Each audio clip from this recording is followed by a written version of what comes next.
Nathan Weinstock is on my left. As I said, is a well-known writer and a historian, and wrote a very interesting book on Jews from Arab countries. It's called Une si longue présence. Unfortunately, it's not available in English. It is available in Hebrew as well as French, if you read either language.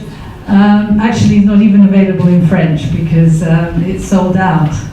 It's out of print now. And our other panelists here on my right, we have Yiftah Curiel, who is the spokesman for the Israeli Embassy in London. He is a career diplomat. He's been in Addis Ababa and also Buenos Aires.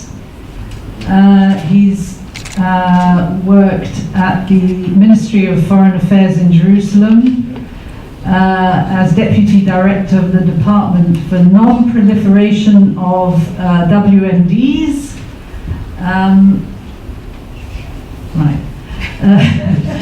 Dealing with the Iranian nuclear program as well as weapons transfers across the Middle East. We're talking about transfers tonight, in fact, people transfers.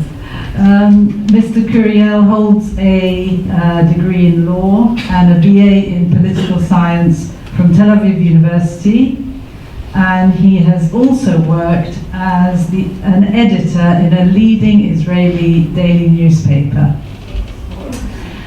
On the far left, we have Professor Alan Johnson, who is the editor of Fathom, for a deeper understanding of Israel and the region, and a senior research fellow at British Israel Communications, also known as BICOM. And he is a professor of democratic theory and practice, and he is a great advocate, I think, for Israel and the Jewish people. Even though he is not Jewish himself, but he manages to keep his cool under fire. If you've ever seen televised, clips of his debates, he's been on campuses and he does a fantastic job. So that's the panel. I will ask a few questions and then I will open up the debate to the floor, so please save your questions for later. My first question is for Nathan Weinstock. Can you explain to me why it is you describe what happened to the Jews of the Middle East and North Africa as an ethnic cleansing? Well, I think we should situate the tragedy of the Jews of the Arab world within a much larger context. What I mean is that when we look at what happened in the Arab and Muslim world, we realize that since the end of the 19th century, there's a crucial problem which has to be solved, and that is that of cohabitation of the majority with the minority.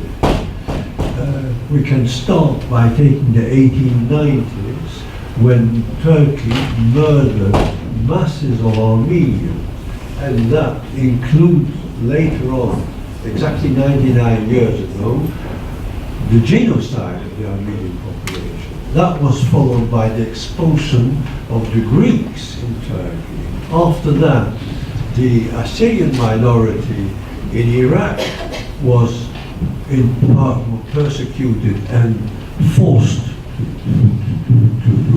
to go away. They were expelled. And after that came the Jewish problem, the Jewish minority, and today we have the Christians, the Yazidis, and in fact all minorities, even Muslims, which do not please the majority. So in fact we have a general problem of intolerance, and though I would not wish in any way to minimize the impact of the Israeli-Palestinian conflict on the Jews in the Arab land, it's clear that this is just one aspect The problem runs much deeper. It runs deeper because there is a tradition in the Muslim world, unfortunately, that Jews and Christians are dhimmis, which means a protected minority, and this protection was a real one. I mean, the tolerance was there. The Jews and Christians were able to live as a minority without being persecuted, which in fact compares favorably for the Middle Ages on the whole with the Christian world, with the West. But on the other hand, this dhimmi status was based on inferiority and based on the fact that they were humiliated. This was visible in the fact that they had to, the minorities, Jews and Christians, had to wear special clothing, that they were forbidden, for instance, from riding on horseback or camel, because those were noble animals, not for them. And they were in many ways, aside from having to pay extra taxes, they were second-class inhabitants which suffered from a huge humiliation. And in fact, the humiliation was the essence of their statute. Now, we cannot see this entirely in black and white. It is a fact that, first of all, sometimes these rules were not observed by the Muslim authority in both ways. There have been some persecutions, the Al-Rabat and Al-Rabat, for instance. There have also been periods where the Jews were allowed, at least the elite, a certain power upon the Muslims, which ran contrary to this principle. But on the whole, the situation was that of inferiority. And this can best be felt when we see the reactions of Western travelers and Western Jews to the situation of the Jews in the Arab lands. For instance, a member of the Samata Tzvi, the false messiah, who had a great following in Poland and in parts of the Austrian Empire. Well, one of his followers organized a great immigration to Palestine, Holy Land, in the year 1700. 1,500 Jews of the set came to settle, 500 died on the way. And what's interesting is that the member of the group which reported on what happened to them says it's unbelievable the way we are discriminated and humiliated in the Holy Land, but the Sephardi Jews, they all seem to accept that. We can't. Which means that Western Jews in the beginning of the 18th century, long before there was a real emancipation, long before the American Revolution or the French Revolution, at the moment where it was just the beginning of the Enlightenment, they already felt there was an enormous difference between the way they were treated and the way the Jews were treated in these countries. And this is confirmed by the fact that when there was Western occupation of the Arab lands and influence, that the Jewish population considered that their status under the Western influence was much different than before. I give an example. Gibraltar. Great Britain occupied Gibraltar, beginning of the 18th century. The Jews who were there, Moroccan Jews, the first thing they realized was that all of a sudden they were equal to the Muslims, treated on the same front. True, they were colonial subjects vis-à-vis London, but they were not inferior to the other inhabitants. And the same thing happened, for instance, in Tetuan, when this town of Morocco was occupied by Spain. Spain who had just only forgotten the Inquisition in 1870. The Spaniards immediately said, well, since we've occupied a town where there are Jews and Muslims, we're going to set up an ayuntamiento, a board, a sort of a municipal board, with members of both communities. And then the Muslims were furious. What do you mean? We're going to have to do the same status as the Jews. Said unacceptable. And this went on under the French too. Each time the influence of the West, even if it was a colonial West, was that of suppressing the extra inferiority of the Jews. I think that in this way I can explain that there was a special status of the Jews which was based on humiliation, and that this is the background for the way Jews were treated, because the struggle against the colonial power became also a struggle against one of its consequences, which was that the Jews had lost their status of inferior citizens. Right. I think we'll come back to that point and see if this dhimmi prejudice actually influences the Arab view of Israel today, and whether that precludes any chance of peace. But first of all, I'd like to turn to Yiftah here and ask him what is his view of the new Memorial Day, and what impact do you think it will have on the Israeli government? Well, I think that. Can you see me without it? No. No. Okay, close. Mixed. Okay, fine. I got it. I think that the Ministry of Foreign Affairs certainly has been at the forefront of the campaign to recognize the Jewish refugees from Arab countries.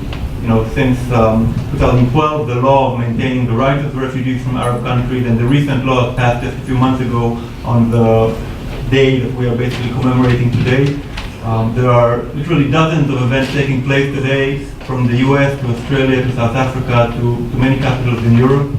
And I think that is being done not in order to cultivate a Jewish Nakba, you know, in opposition to the Palestinian Nakba. It's been done because it's long overdue. And I think that, to put it very bluntly, you know, I think that in the first few decades of the founding of the State of Israel, it was almost a taboo to speak of ourselves as refugees, because I wasn't there. I was born in '74, but my parents and my grandparents, who came from, in my case, Europe and Turkey, were busy building a country and busy being proud Zionists, and nobody wanted to feel like a refugee. And the taboo was not only on the Mizrahi side, it was also had to do with the Holocaust, of course, which nobody wanted to hear about.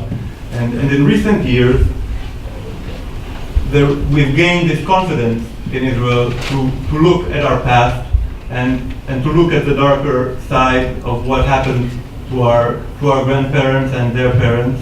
And I think that is part of it, of the reason that we are now dealing with these issues more deeply. And as far as the Palestinian issue is concerned, I don't think it has any real implications as far as the peace process is concerned, but I think it does have an implication from the perspective of justice, from the perspective that the Palestinian side, and in many cases the Arab side, is cultivating this sense of victimhood. And it's a way to show them that they may not win on this front either, that we were victims as well, not only in Europe, but actually also in the lands in the Middle East from which we were expelled. And that as Israel basically solved the refugee problem from the Middle East by integrating these Jews, and our ambassador to the UN, Ron Poso, who's very eloquent and straightforward, he said a year or two in his speech, most Jewish refugees entered the land of milk and honey with no milk and no honey and no money. And then they went on to make huge contributions, of course, to the State of Israel from the rich communities from which they came from. And so I think that by recognizing this, we send out a message also to the Palestinians that their own refugee problem, they must not look at themselves anymore as refugees and look to settle themselves in their future Palestinian state, and those that are in the other Arab countries should be settled either in Palestine, future Palestine, or in those Arab countries. And I think that's an important message.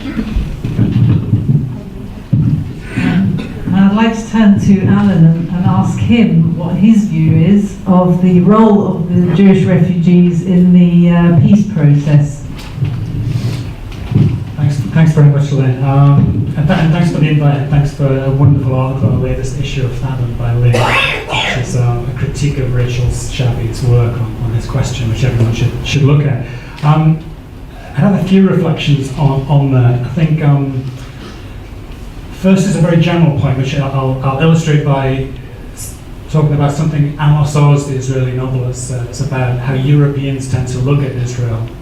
It's a joke, really, which I usually use on campuses. And Amos Oz says that in Europe, many opinion formers think that 85% of Israelis are extremist settlers, 14% are IDF soldiers stationed at checkpoints, and the other 1% are intellectuals like Amos Oz. And this is not so far from the truth if you go on some campuses. And so it's a clever joke. I mean, Europeans have a caricature of Israel in their minds. So it's most basic, I think, simply telling people that 50% of Israeli Jews are the descendants of Jewish refugees, mostly driven from the Arab lands at the state's formation, is a very good thing to do. I think, generally speaking, complexity is good, and this question takes us away from very simplistic, demonizing narratives about Israel and the conflict towards a much more balanced and complicated view of it. I think values-based advocacy is very good, and I think this question takes us to questions of human rights and human dignity and memory and recognition and justice, which is also very, very good. I think a couple of other points I'd make about the implications it has for the peace process would be, I think Nathan's work in particular has shown us that the experience of the Jewish refugees makes clear that one huge factor, not the only factor by any means, but one huge factor in preventing progress in the peace process and any kind of final status agreement is what Lyn herself said in an article recently, the question of what drives the Arab quarrel with the Jews and Zionists, and what drives the quarrel. And I think the films that we watched and the testimony we heard tells us that the quarrel is not simply driven by what we could call the 67 file, by the question of the outcome of the 67 conflict and the occupation. It's very much driven by the 48 file. And what is the 1948 file at root? I think at root it's the refusal of the Arab world to come to terms with Jewish sovereignty in the region. And I think Nathan's book spells this out in great detail, and he links up the question of dhimmitude and dhimmi status to the Arab reaction to the claim for self-determination of the region. Now, have the Arabs moved past that yet?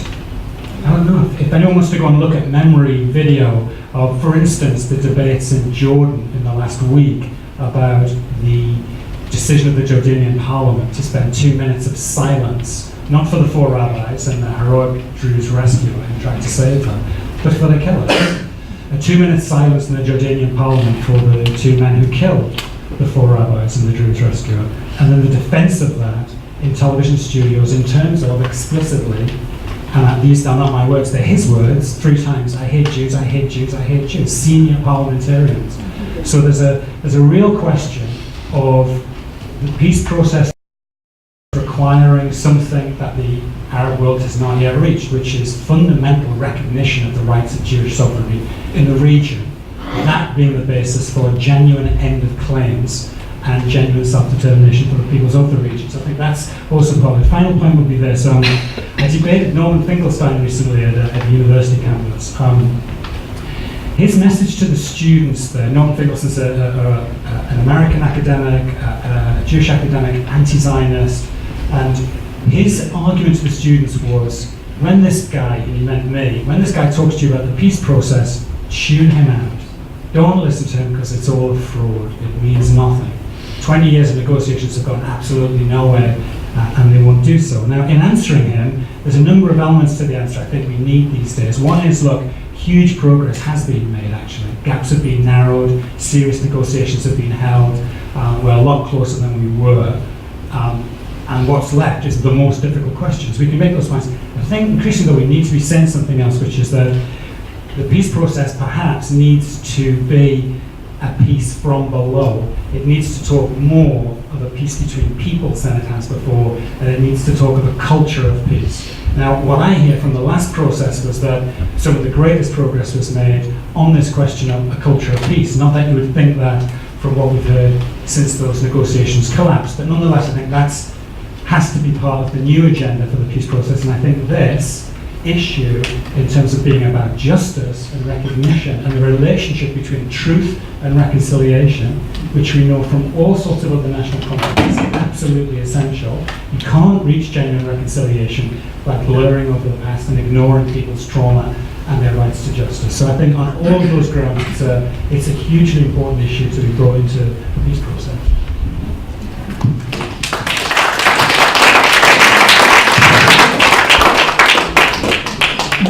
If, as you say, the problem really is a 1948 problem, and the Palestinians still demand a right of return to what is now Israel, can we then argue that the Jewish refugees constitute an exchange of populations, an irrevocable exchange of populations, because the Jews do not want to return to their Arab countries?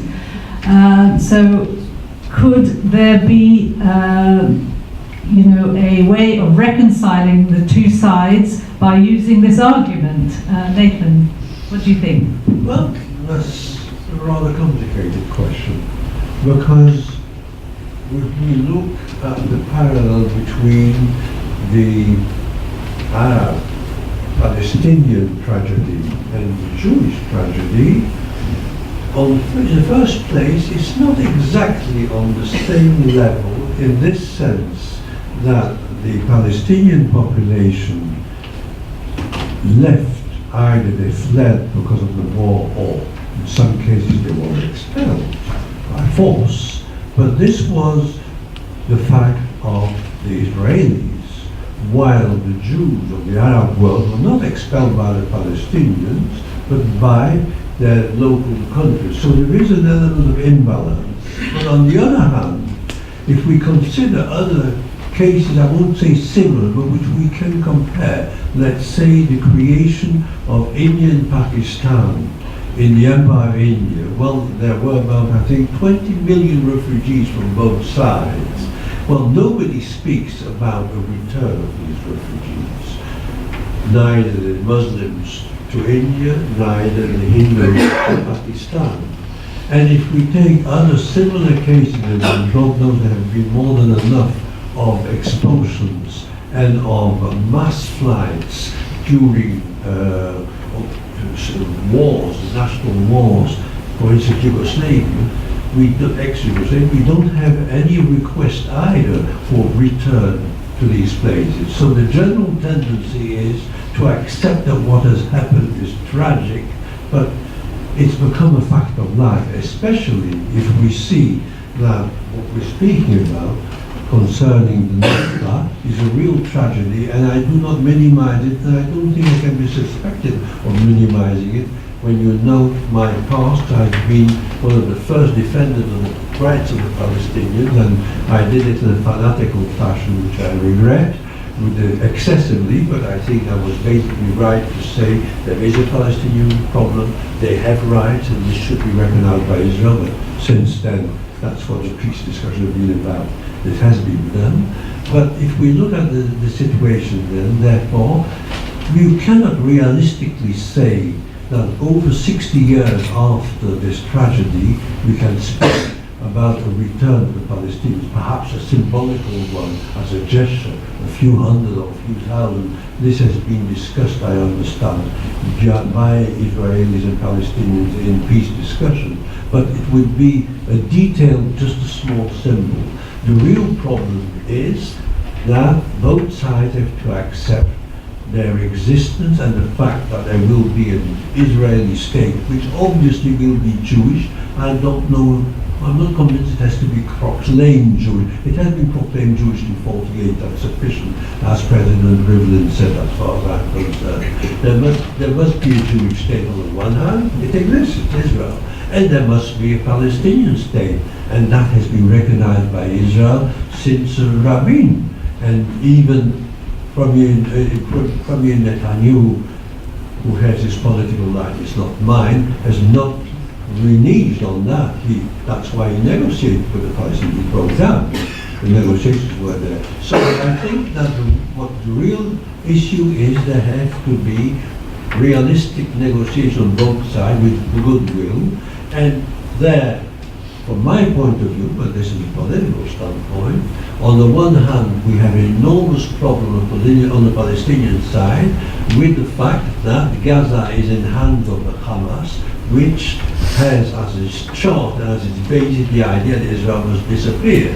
So it's all well to say that Hamas has accepted a union government, but they have not accepted to come back, one, on this principle of their charter, and second of all, they have not accepted that the government, the union government, should in fact rule Gaza. They are still doing exactly what they want with their own army. That's a major problem. You can be as pacifistic as you want as an Israeli, you cannot forget that. And I would be very much afraid if Israel was to evacuate Cisjordania. What will happen there? Will the Hamas take over? Will they start shooting from that side? That's a real problem. You can't evade that by saying I'm in favor of peace and in favor of Palestinian rights. On the other hand, I also consider personally, but it's not a subject this evening, that there is much which could be changed in Israeli position in politics. But that is a different question. But as I said, I think that the issue of the Jews of Arab lands and of the Palestinian refugees, in a certain sense, there's an equilibrium between the two, and that's not the real issue. What is your view, Yiftah, on this idea of sort of counterbalancing the right of return with the idea of the exchange of populations? Well, I think that, first of all, it's been done in the past. I mean, negotiations that have taken place in recent years have taken into account that all refugees would be compensated, and that includes the Jewish refugees from Arab land and the Palestinian refugees as well. And so in that sense, it has been equalized in theory as part of the future agreement. That's not to say that the Palestinians have accepted this agreement or to renege on their perceived right of return. But I think that on a more of a macro level, as Irving Cotter has been quoted here in the film, it's important more than anything in order to present the truth, in order that the narrative out there be presented fully, and from there we can move on to reconciliation and to peace. And I think that's the main issue that's at stake. It seems to me the main resistance to including Jewish refugees on the peace agenda is coming from the left, which is surprising, because you would think that the left are champions of human rights. This is very much a human rights issue. How can we change this? What do you think, Alan? You're certainly right that what I call the anti-Zionist ideology and the ideologists of that, so a whole series of figures, public intellectuals from Noam Chomsky, Noam Finkelstein, Ian Pappy, Judith Butler and others, are particularly hostile to the idea of this evening and what we're talking about. The reason those people matter, by the way, is not because isolated intellectuals matter, but because they have an army of people who will translate their messages into the trade union movement and the churches and the NGOs and academia and a whole series of other places in civil society. So their message is slowly transforming the climate of opinion. The basic approach that they take was summed up wonderfully by someone who wrote about Mizrahi literature actually in the latest Fathom, who's a woman called Noga Emanuel, who's a Canadian. And she was talking about this anti-Zionist perspective on this issue, and she said, she summed it up in these terms: this is how these writers present things. The Mizrahim are indigenous people who've been victimized by Zionism, just like the Palestinians. In other words, Mizrahi Jews and Palestinians are people of color, and the Ashkenazis are whitey. And she's touching on something really profound, which is Edward Said's work, which Edward Said is probably the most influential intellectual probably in the second half of the 20th century, certainly for our issue. And he persuaded people that the world could be divided into the rest. the imperialists against the imperialized, the oppressors against the oppressed. Very simplistic worldview in which, unfortunately, the Israelis become whitey, the imperialist oppressor, and the Palestinians, and for these people, the Mizrahi get recruited to this, become the oppressed. And without going into the detail, just give you a flavour of it, really, that there's a whole series of books, most of them being influenced by the 1990s post-Zionist scholarship in Israel itself. Some of those people are now in UK universities, in Pape, in Exeter, and others. And the claims that they make include these kinds of claims. So we need, and Harif needs to be able to respond to it in ways that will register with people. The first claim is that the Jews who came to Israel from the Arab lands were not refugees, and they weren't victims either. So you get this kind of really prettifying diplomatic language about free will and choice being draped over the experience that we've seen of the Jews from the Arab lands. To give you a flavour of it, according to Ian Pape, in a book which you'll find in all Waterstone stores, The Idea of Israel, quote, life as a Jew in Arab and Islamic societies was a life of integration and coexistence. This fact is acknowledged all over the world but denied by mainstream Israelis. He goes on, there's been no conflict between Arabism and Judaism since the days of the 8th century Caliph al-Rashid until Zionism reintroduced the schism. The way in which Pape describes the Fahud in 1941, which we've talked about, is, quote, a nasty incident, quote. About al-Husseini, he says this was just, quote, an episode only of interest because Zionists use it to demonize the Palestinians. I could, it's my area, of course, I could go on and on. The other claims they make is that from the moment they arrived in Israel, then they became victims. So there's a kind of obsessive focus upon an undeniable experience of discrimination and humiliation. But what they tend to do is phase out all of the objective difficulties that were part and parcel of that discrimination, and by which, by the way, is almost the common experience of immigrant experiences the world over and time immemorial.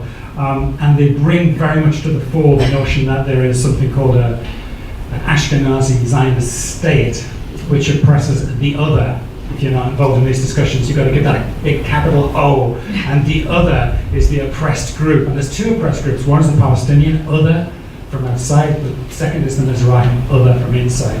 So they take discrimination, cultural superiority, bureaucratic malaise and mistakes, and they construct it into a picture of an Ashkenazi state beating down on the oppressed Mizrahis, who should really be with their brothers and sisters amongst the Palestinians, and the reason they're not is that they're self-hating. So you get all this cut psychology to explain why the Mizrahi haven't teamed up with Yasser Arafat and others, and why they insist on being Israelis and so on. So it's a complicated story which has been developed over many books, many articles, and our response to it, I think, has to be not one which says everything's perfect, because it isn't. And we would lose an audience if we said that. Not one which says, equality has been achieved, but to talk about the direction of travel. Our story needs to be about the direction of travel. And if anyone hasn't read it, Maddie Friedman's article in Tablet, The Mizrahi Nation, was fantastic recently because, while very realistic about the history of discrimination and inequality, he talks about that direction of travel. And he says, look at the rise in status, look at the integration, look at the Mizrahi politicians, look at the transformation of culture and of music and of literature and cinema, look at the fabric of everyday life in Israel, and you see something emerging which is, look at intermarriage running, I think, at 25% now. So these academics are behind the times. They've got an agenda rooted in, really sort of 1960s Edward Said kind of a dogma, and they're not noticing the real changes that are going on. Our story is a great story, one that resonates in this country, I think, things are not perfect, but look at the direction of travel, things are getting better. If we can make that story resonate with audiences in this country, we can do well, we can fight back. Nathan, as an ex-Trotskyist, what is... two ex-Trotskyists here. What is your view? How can we change the attitude of the left? How we change the attitudes? Give it the mic, look. I would say that what strikes me in this anti-Zionism is the fact that the same people who show such a great regard for the rights of the Palestinians, exaggerating them in an unbelievable fashion, that they're absolutely blind to all other similar problems, and even worse. Let's take Morocco, which exploits and occupies the previously Spanish Sahara. Well, they are exploiting the fisheries with the full support of the European Union. The same European Union said such wonderful words about the Palestinians. How come they never have anything to say about the Sahrawis? Have the Sahrawis no rights? In the same way, we are discussing now for over 20 years with the Turks about their integration in the European Union. But nobody raises the question of the Greeks who were expelled from Cyprus. Although Cyprus is a member of the European Union, isn't that a tragedy? Isn't that an exposure? How can you say that one of the vital problems of our time is that of the Palestinians? And I repeat, I have always defended the rights of the Palestinians. I think I was one of the first to do so. But how can you at the same time say the other problems don't count? This is hypocrisy. There's no other word for it. So I think that what we should say is there is definitely a Palestinian issue, as there are many other issues. And one of these issues which is related to them is the status of the minorities in the Arab world. And we only have to look at Syria at this moment and at the Daesh to feel how much it's very actual. And among those problems, finally speaking today, the Palestinian problem is perhaps a minor one and not a center of everything. And besides that, when we speak of the Palestinians, we should also speak about the refusal of the Arab countries to lift one finger to help the Palestinian refugees, the Palestinian or former refugees, because now we're speaking in fact of the grandchildren of the initial refugees. I mean, I always say, who will accept if I said I am a refugee because my grandparents initially came from Poland and were refugees? Could I say that my grandchildren are refugees too? That's exactly what the United Nations say about the Palestinians, that there's no end to the status of refugees. Ridiculous in itself. Again, I do not deny that there is a Palestinian problem, but to speak about refugees when we're speaking about the grandchildren of the people who initially left, it's a bit, doesn't make much sense. So let's say that what has to be done is we have to understand that there are several major important problems in the world, that among these problems, one and only one problem is the Palestinian one. We want it to be so. I would say especially as friends of Israel we want it to be so, because the future of Israel hinges on that. But we should absolutely insist on the fact that it's being blown up in an impossible manner, and this in fact impedes peace too, because everything impedes peace, but among other things this fanatical vision of things which encourages the Palestinians not to accept a reasonable agreement, and this is what is vital. And perhaps it can be said on the Israel side there are also people who are not in favor of reasonable agreement, but the two are, let's say, interconnected. If there will be goodwill on the Palestinian side, there will be pressure from the Israeli population that there should be goodwill by their government too. And as the situation is now, the problem is that this fanatical vision of the Palestinian problem is an impediment for peace. Yiftah, I'm wondering if it's time to reframe the debate. I mean, you're an advocate for Israel, you're always speaking on behalf of Israel. Should we reframe the debate in the light of the experience of the Jews in the Middle East? The Jews are an indigenous people, and as such they are entitled to self-determination in their homeland, or in the Middle East, which they never left. They were just shunted to a corner of it in a majority Jewish state called Israel. But that state has every right to exist. And in fact, alongside the Berbers and the Kurds and other indigenous peoples, the Jews have a right to a state, and the Arabs do not necessarily have a political monopoly over the region. So can we use this argument in debate? Yeah, of course we can. I think that definitely an additional part of the debate.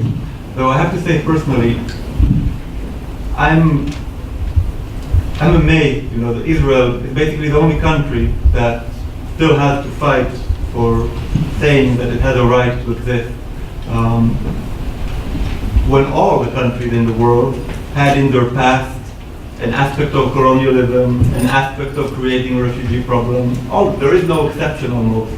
And I think that when I speak to people, I always stress that we need to look to the future, because the discussions on the past, certainly in the case of Israel and the Middle East, can literally go back to biblical times, and we can argue from now to eternity, who had which part.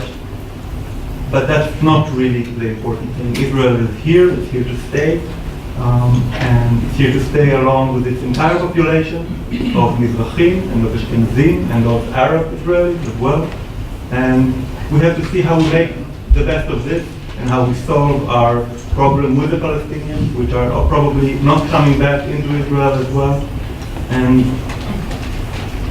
in a way, justifying our right to exist is in the past for me too. You make the point about colonialism, but you could equally make the point in the reframing of the debate that the native Jews were the victims of the Arabs, and therefore the Arabs acted as sort of colonialists. Wouldn't that be an argument worth making? The dhimmi status can be equated to a kind of subjugation in colonial terms. Is that fair to say?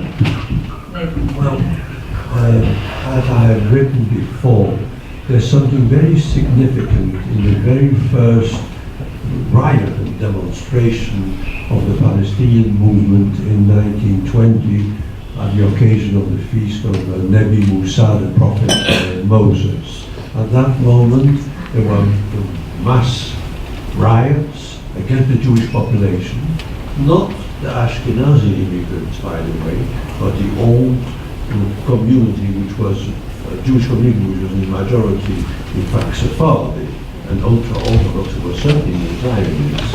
And during these riots of 1920, there was one slogan which was repeated all the time.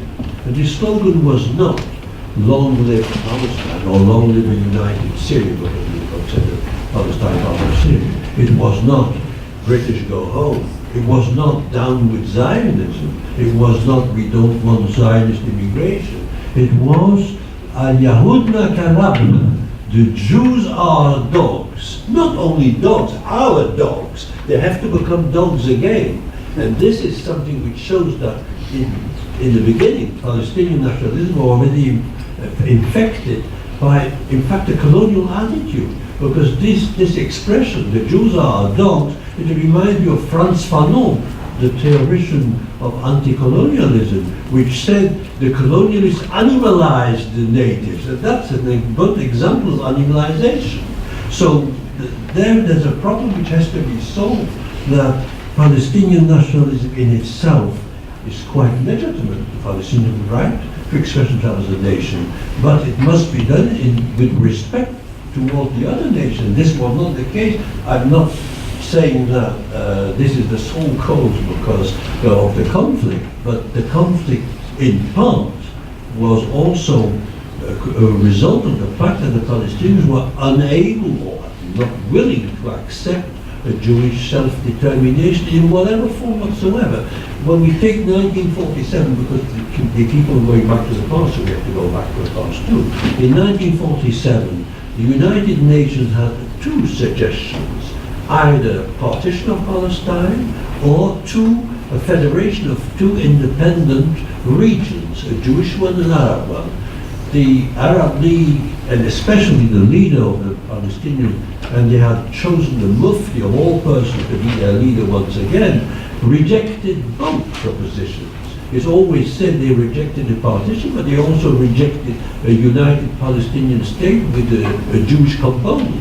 They even rejected what the Arab League had proposed, that the Jews would be a minority which would be entitled to use Hebrew in the Palestinian state. Even that was too much for the Palestinians. Well, in a certain way, they're paying now for all this impossible attitude, all this extremism, that's a result of all that. And we have to try to overcome these obstacles. But I mean, I think that's the way you have to see historically the evolution of the problem. I really agree with Yiftah when he said how galling it is to have to argue the right to exist. I don't know if anyone's heard Ron Prosser do a very funny thing. Israel's ambassador to the United Nations, when he's talking to other foreign leaders and they say they recognise Israel's right to exist, he usually comes back and says, that's very kind of you. I want to make clear, I also recognise the United Kingdom's right to exist. They're very sneaky through the time, it's very effective.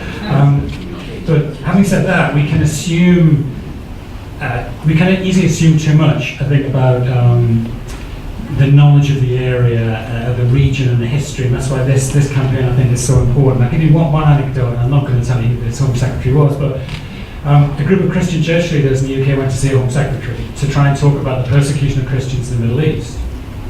And they laid down all the facts, which I'm sure you're aware of. To which one of the responses of the Home Secretary was, well, if you will go over there and proselytise. I mean, just let that sink in. I'm not talking about a student on a campus, I'm talking about the former Home Secretary. So, you can't assume amongst Western opinion there's a great understanding of the broadest brushstroke history of the region. So I think it's really useful campaign in that regard. I think it's useful also because, these anti-Zionist intellectuals will talk about Israel as a settler colonial project. This is their expression, a settler colonial project, and they seek to delegitimize it by describing it in those terms. So, as well as it being a response of European Jews to the crisis of European modernity in mid-century, it is also the means by which the stateless Jews of the Middle East gained national self-determination and became, from a vulnerable minority, it became half a majority. In a context that, as we've been talking about tonight, majorities in that region, unless they've got soldiers standing on walls to protect them, don't do very well. So I think in that regard, it's something that can help us reframe the debate for people. I think in terms of people understanding the issue as European interlopers of recent vintage came over and displaced indigenous people, it is helpful for us to tell the story of Israel in part as a continuation of a millennia-long story of the Jews in the Middle East. I think that also helps reframe people's understanding of the conflict. And the last point I'd make on it is this one, which is a more abstract one perhaps, but it really, I'll try and show how it comes through in everyday discourse and talk about the conflict. I think at the root of a lot of the coverage of the conflict and the way that a lot of intellectuals speak about it and commentators write about it is a really black and white, dichotomous understanding of the natures of Israelis and the natures of Palestinians. And you see this in news coverage and all sorts of places. And so you get a series of couplets. So innocent Palestinians against guilty Israelis, powerless Palestinians against all-powerful Israelis, childlike Palestinians against adult Israelis, oppressed Palestinians against oppressor Israelis. And so, for instance, when the terrible killings happened in Jerusalem recently in the synagogue, you looked at some of the media coverage and people, commentators, headline writers couldn't quite get their heads around what had happened. So we had the Guardian newspaper, for instance, removing the word Palestinian from the AP Wire report as it came through. We had CNN and others talking about 4 Israelis, 2 Palestinians are dead, without indicating that one was a perpetrator and one was a victim. An inability to have any kind of moral clarity about who's the perpetrator and who is the victim. So in terms of rebalancing that and bringing people to a much better place in terms of their understanding of the conflict, getting them to think outside of these categories of innocent and guilty is hugely important. And if we can do that, it takes us to a place of the need for deep mutual recognition, of compromise, and of two states for two peoples. And I think that's a if we can get people to that kind of place, we'll have done well. And this campaign could be really important in doing that. Thank you very much. Well, I think it's time to move to questions for the remaining time we have. Please say who you are.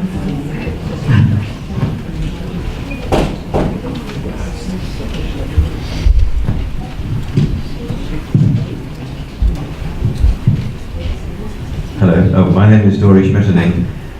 First, a point of order. The person I can hear best is Lyn, because she's the only one who's actually speaking properly to the microphone. So, request to the others, please speak to the microphone directly.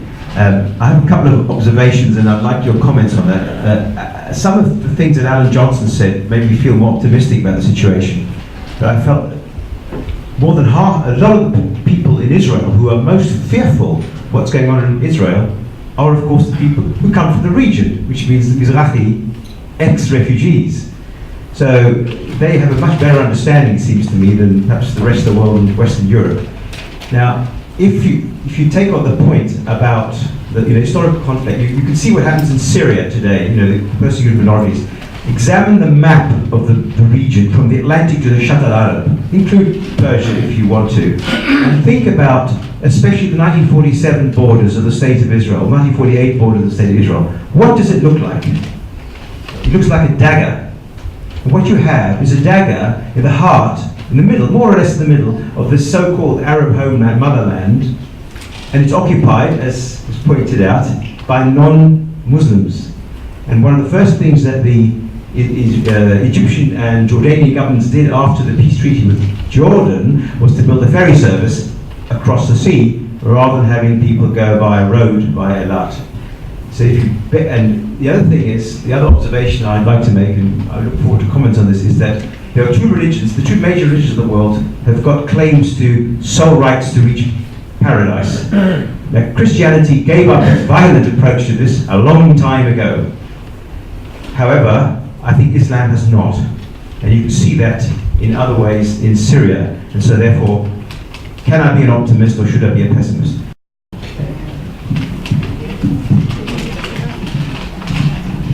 Well, that's a big question.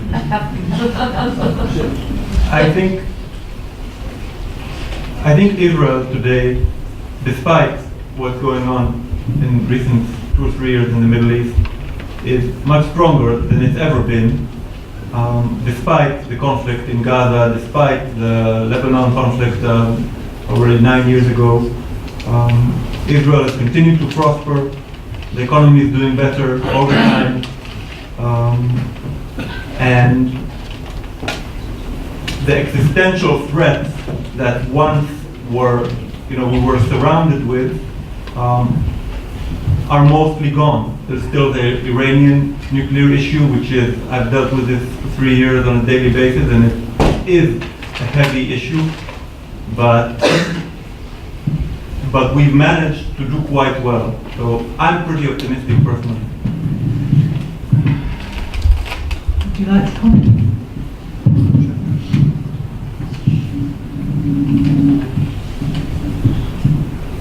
In terms of should you be optimistic or pessimistic, I'm going to quote a philosopher now.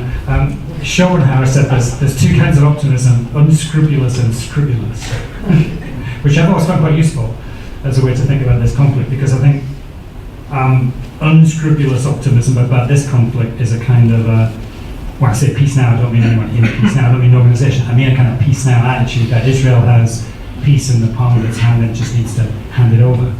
I think that's kind of unscrupulous optimism. It just willfully refuses to look at the realities of Israel's need for rock-solid security guarantees, the threats that surround Israel from real enemies, not invented enemies, not enemies that are going to disappear if Israel promises to give something up, but when we need much more than that. So I think a scrupulous optimism, says Israel wants to make peace, needs to make peace, but has got no obligation to commit national suicide.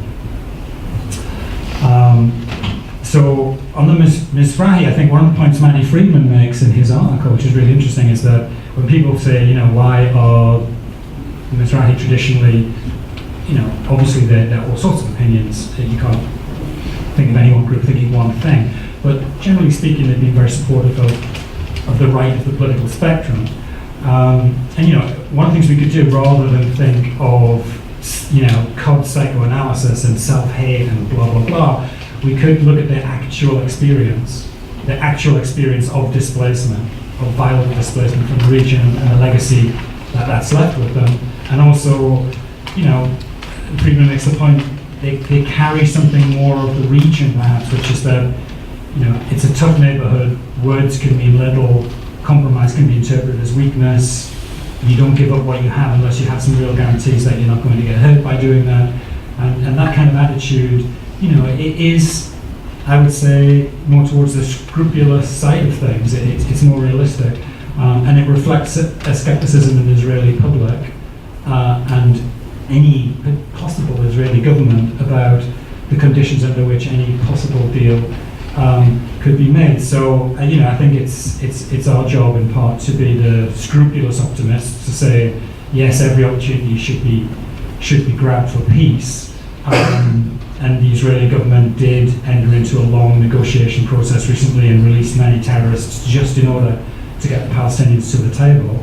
But the threats are real, and the Palestinians and the Arab governments have not yet fully recognized Israel as the homeland of the Jewish people. So we're not there, and it's reasonable, I think, for Israelis to be skeptical about that kind of peace now. We have the deal in the palm of our hand and we should just hand it over attitude, which I don't think is realistic. Can we take another question?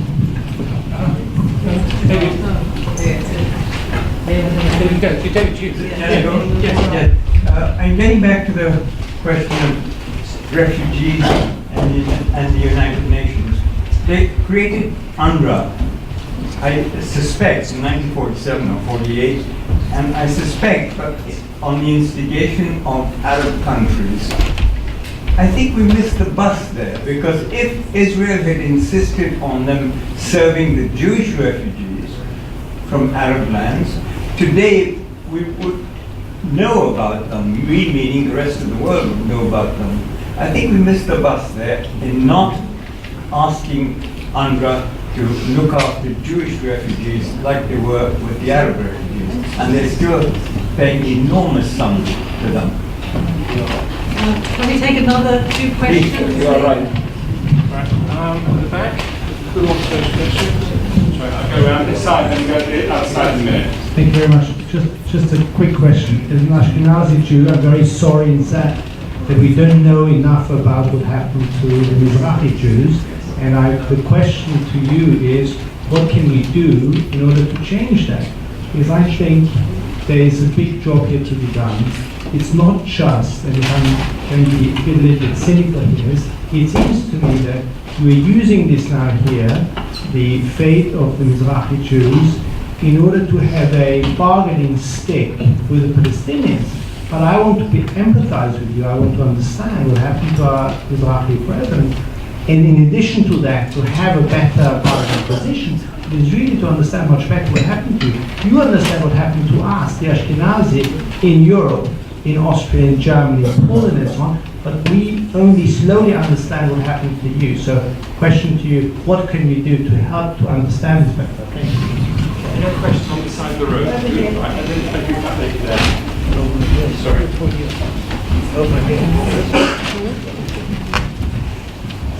Hello, my name is Niran. I just want to question a question to Yiftah. How do you think that what we're celebrating today is going to be translated into teaching the children of Israel about the Mizrahi Jews? And secondly, does that mean that now the Israeli politicians are forced to talk about the Jews from Arab countries? Because I know that that's not has been done yet. I know certain politicians are still refusing to bring this issue into the table.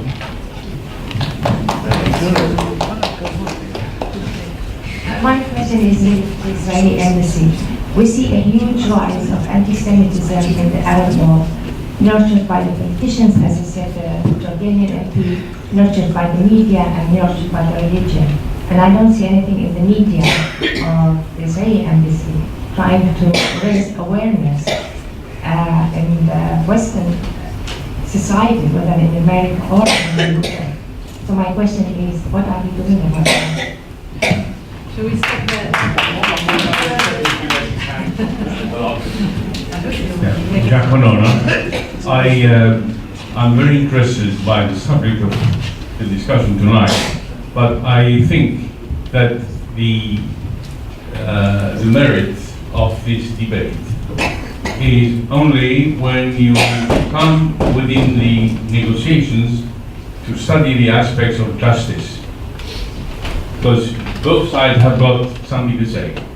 But I'm more interested in the view of the panel on a much wider subject, the peace process.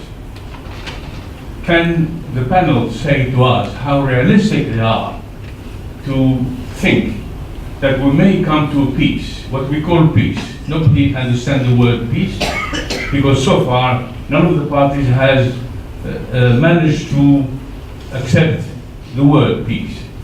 But we have on one hand one section that says we don't believe in democracy, trying to make peace with one other part saying we believe in democracy. And then you have that same first one that says we don't want the Jews in that part of the world. And the other side says we have our rights, this is our home.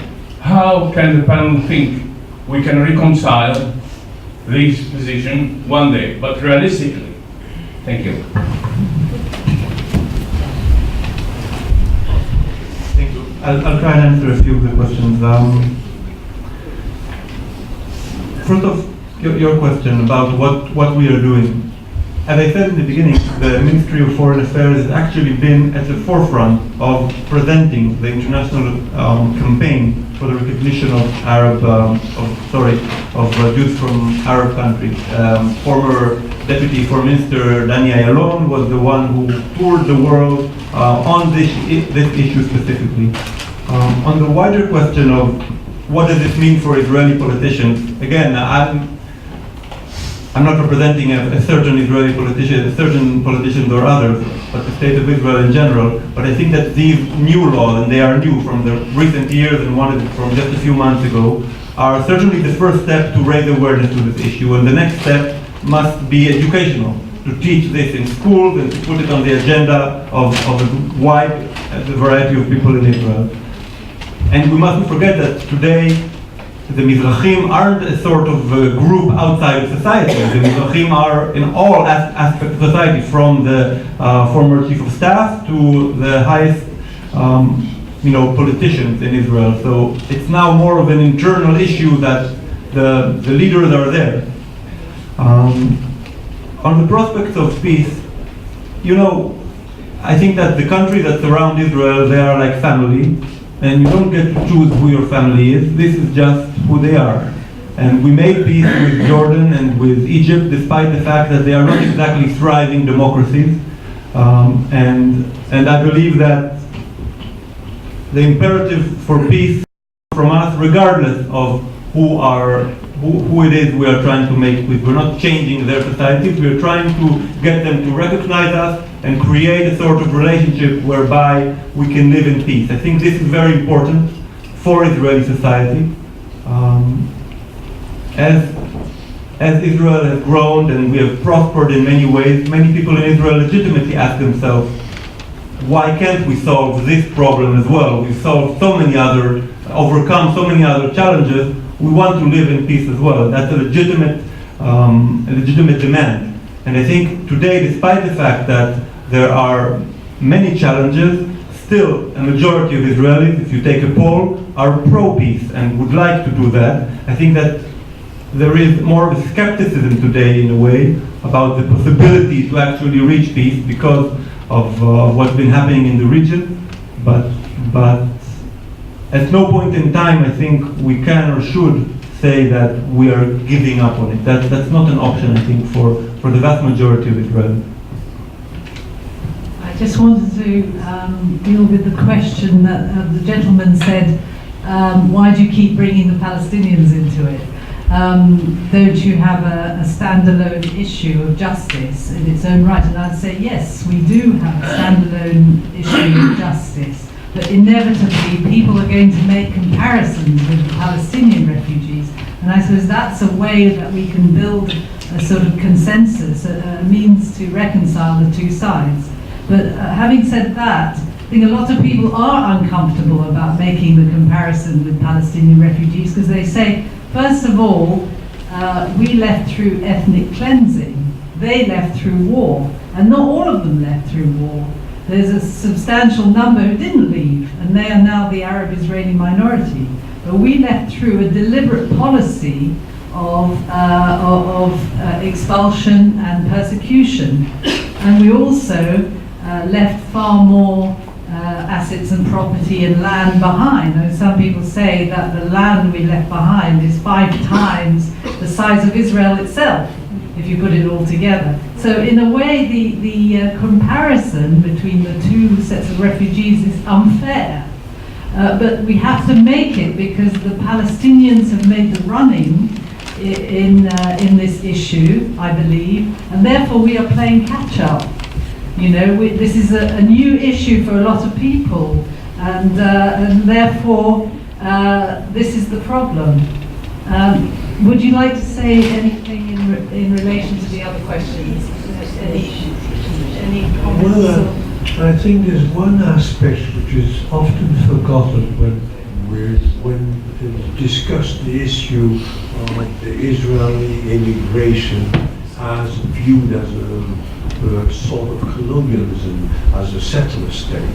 And that's the fact that there has been an important immigration both from Ashkenazi Jews, but also from Oriental Jews during the whole 19th century before the birth of Zionism. There were Jewish communities from Moroccan Jews, and Yemeni Jews in Haifa, in Jaffa, and in Acre. There were Jewish communities which came from Central Asia when the Russian Empire expanded, and at the same time there were Muslims which came to the whole Turkish Empire but also to Palestine during all this period. In fact, according to historians, the increase in Muslim population by immigration of the Turkish Empire in the 19th century between 1840 and, let's say, 1900 was about 40%.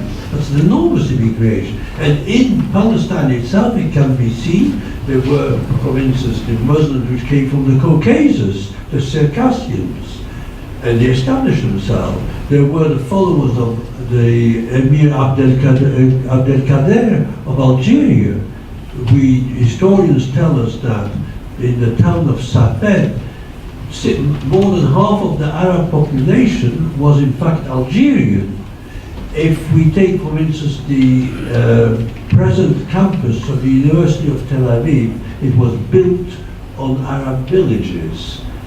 Tel Aviv expanded and included Arab villages, 6 Arab villages, but 5 of these were indeed Arab villages, but they were in fact founded by Egyptian fellahin, because during the 1840s, there was the Egyptian invasion of Syrian Palestine. At the same time, they established there was a migration. So in fact, it's a totally artificial point of view to see, as usually in the situations presented, on the one hand there was a sort of Palestinian population which has always been the same, which has never differed, which was only purely native, and on the other hand the Jews which were as it were, settlers coming from abroad, especially from the hated West. But this is entirely wrong.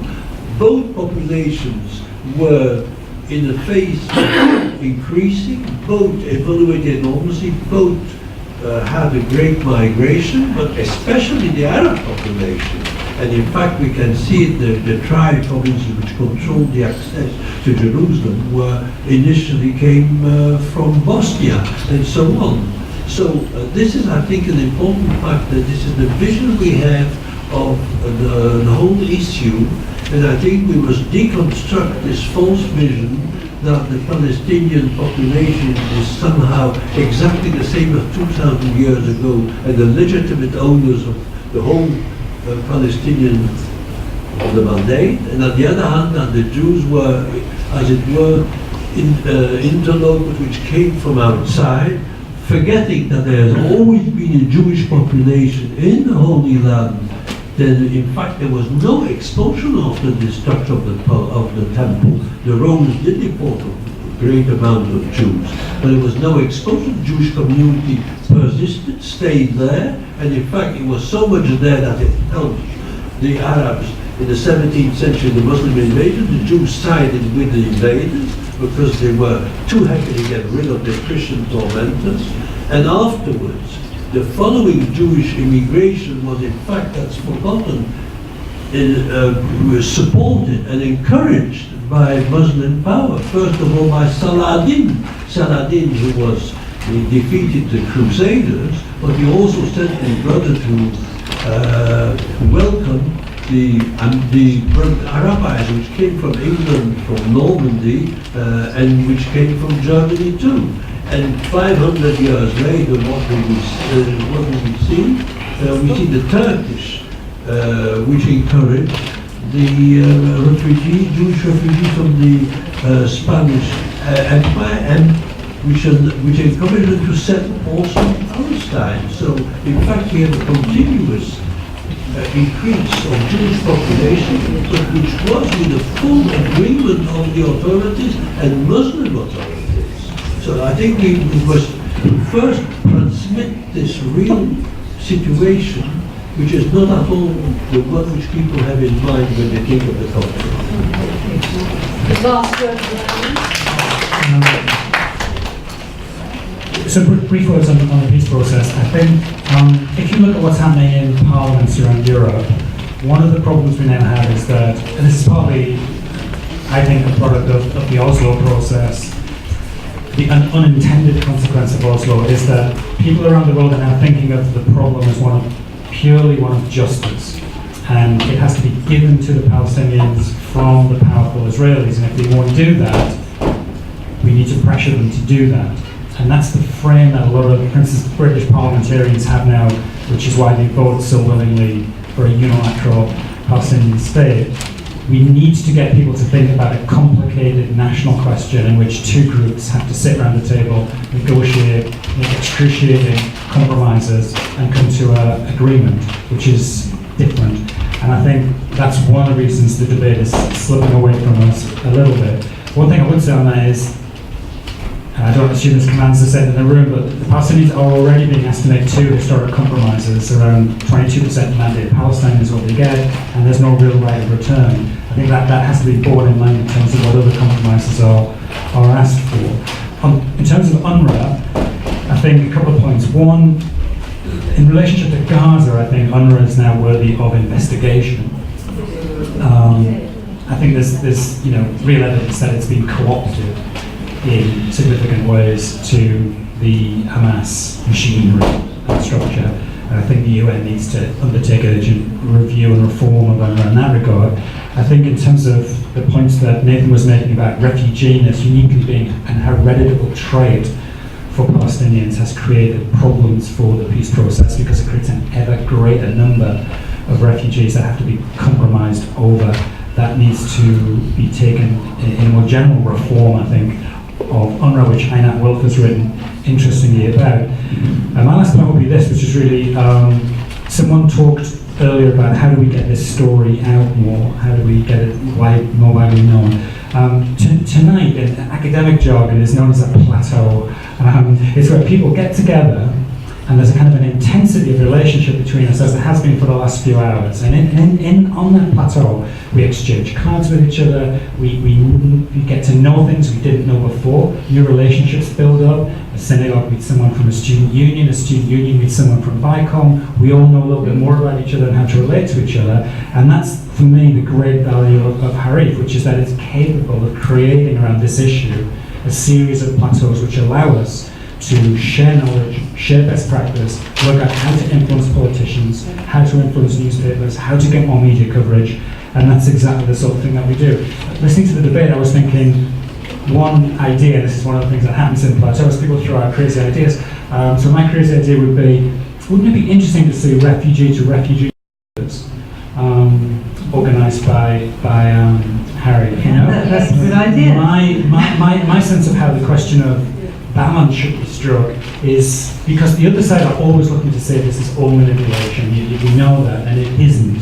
It is about justice, and it is about truth and reconciliation. And I just think that'd be a really interesting thing to try to do. Not easy, but those kind of refugee-to-refugee encounters and sharing stories, I think would be really difficult for the Israel haters to deal with, actually. Right. It'd be really interesting to see. Certainly take that suggestion on board. Excellent idea, and couldn't be more timely because there is a group called Yahab that is poisoning our students. So this is an excellent idea. Anyway,